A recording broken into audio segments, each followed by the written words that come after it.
Un accidente devastador arrebató a su hija de 11 años frente a sus ojos. Domingo Soler, el patriarca más querido del cine mexicano, nunca volvió a ser el mismo. Su rostro envejeció décadas en meses, su carrera se derrumbó, y su corazón literalmente no resistió. Esta es la tragedia que destruyó al héroe de la dinastía Soler, y que México nunca supo completa. Pero antes de revelar cómo todo se desmoronó, necesitas conocer quién era realmente este hombre. Domingo Soler no era un actor cualquiera. Era el patriarca de México. Cuando aparecía en pantalla, las familias enteras guardaban silencio. Su voz grave, sus ojos penetrantes, esa presencia que llenaba cada escena. Domingo tenía algo que los demás actores de su época envidiaban: autenticidad. Nacido como Domingo Díaz Pavía en Chilpancingo, Guerrero, el 17 de abril de 1901, llegó al cine en 1933 con La mujer del puerto. No fue amor a primera vista con la cámara. Fue algo más profundo, un pacto. Domingo entendió desde el primer día que el cine mexicano necesitaba héroes creíbles, padres protectores, hombres de verdad. Y vaya que los dio. Interpretó a Pancho Villa en Vámonos con Pancho Villa en 1935. Le dio vida a José María Morelos y Pavón no una, sino dos veces, en El Padre Morelos en 1942 y El Rayo del Sur en 1943. Más de 100 películas respaldaban su nombre. Era el sacerdote comprensivo, el padre severo pero justo, el patriarca generoso que todos querían tener en casa. Y detrás de esas cámaras, Domingo construía algo aún más importante que su carrera. Margarita Cortés Tamariz era más que su esposa. Era su ancla, su refugio, la mujer que entendía las presiones de ser un Soler. Porque sí, Domingo pertenecía a la dinastía Soler, esa familia que prácticamente fundó el cine mexicano. El peso de ese apellido no era fácil de cargar. Con Margarita tuvo una sola hija, Nelly. Su única hija. Su todo. Nelly. Esa niña de ojos brillantes que corría por los sets de filmación. Esa personita que esperaba a su papá en la puerta, sin importar cuán tarde terminara.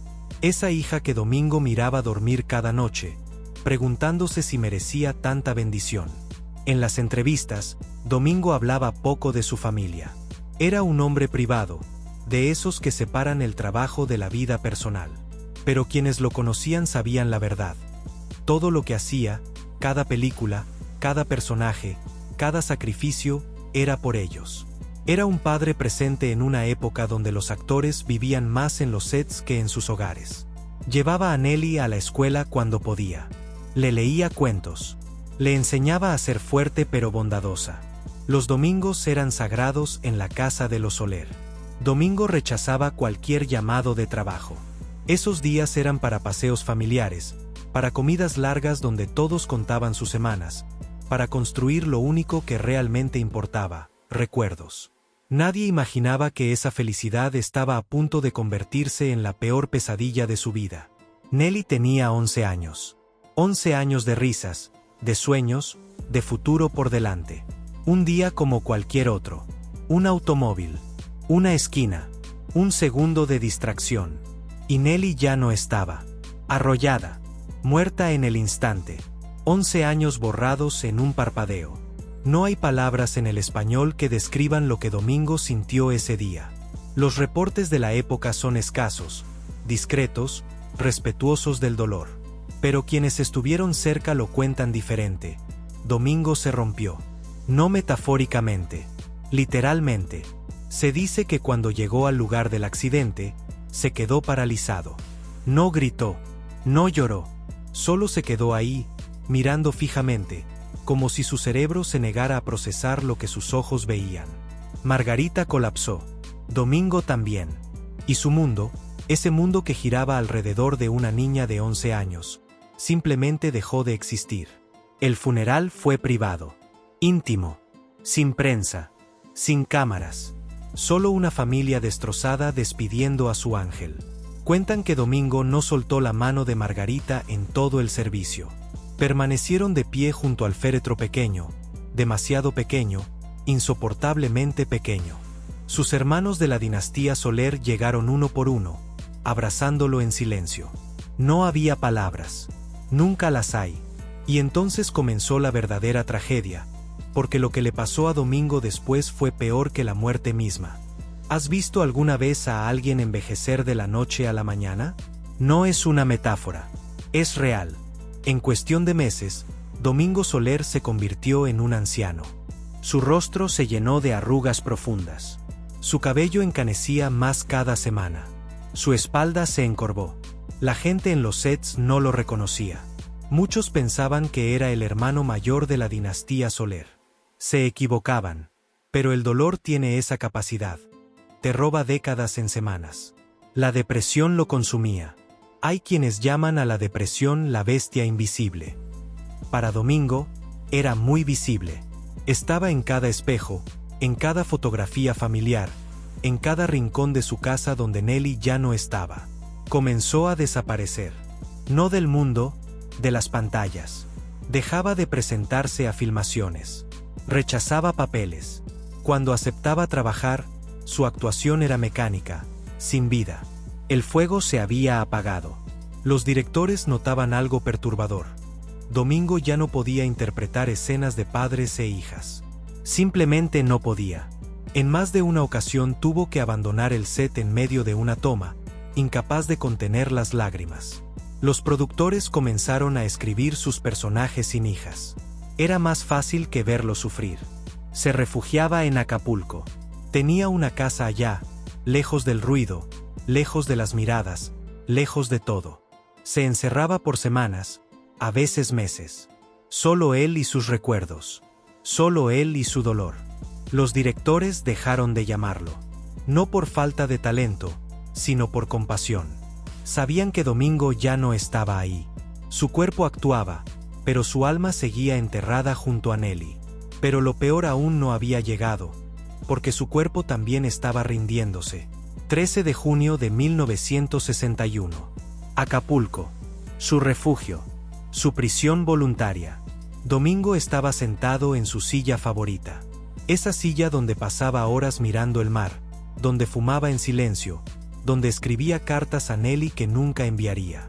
El infarto llegó sin avisar. Rápido. Fulminante. Misericordioso, dirían algunos. A los 60 años, Domingo Soler dejó de existir en este mundo. ¿Murió de un infarto? Los documentos médicos dicen que sí. Pero quienes lo conocieron saben otra verdad. Domingo murió cuando Nelly murió. Solo le tomó años a su corazón aceptarlo oficialmente. Dicen que en sus últimos momentos, consciente de lo que estaba pasando, Domingo sonrió. Por primera vez en años, sonrió. Quizás porque sabía que el dolor finalmente terminaba. Quizás porque creía que volvería a ver a su pequeña.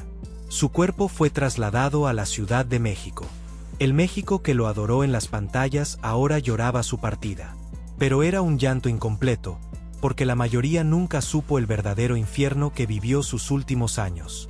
Lo sepultaron en el Panteón Jardín, en el lote de actores de la ANDA. Rodeado de colegas, de otros gigantes del cine. Pero Domingo ya no estaba ahí. Hacía años que se había ido.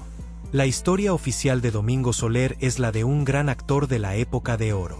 Un miembro destacado de la dinastía Soler. Un intérprete de héroes nacionales. Pero la historia real es más oscura, más humana, más devastadora.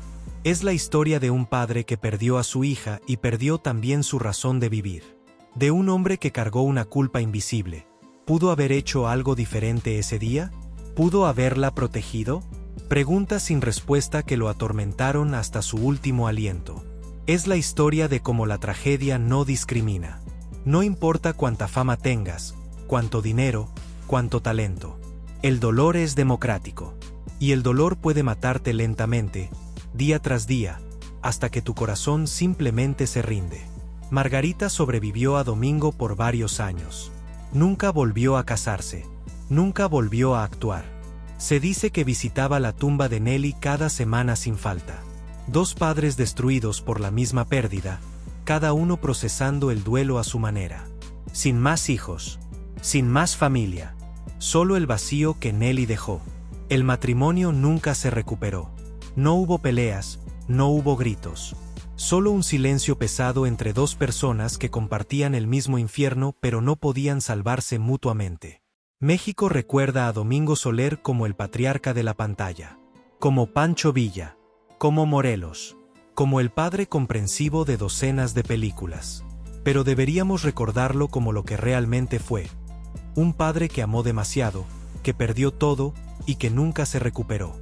La próxima vez que veas una película de Domingo Soler, mira sus ojos. Busca las películas posteriores a 1950. Notarás algo diferente. Una tristeza profunda. Una ausencia. No es actuación. Es un hombre viviendo con un agujero en el alma. Esa es la verdadera historia de Domingo Soler. No la del héroe en pantalla, sino la del hombre destruido detrás de las cámaras. Un gigante que cayó no por falta de talento, sino por exceso de amor. Y quizás, solo quizás, esa es la actuación más honesta que jamás dio. Un padre, un esposo, un actor, un hombre que amó con todo su ser y pagó el precio más alto. Domingo Soler, el patriarca que México adoró, pero que nunca conoció realmente.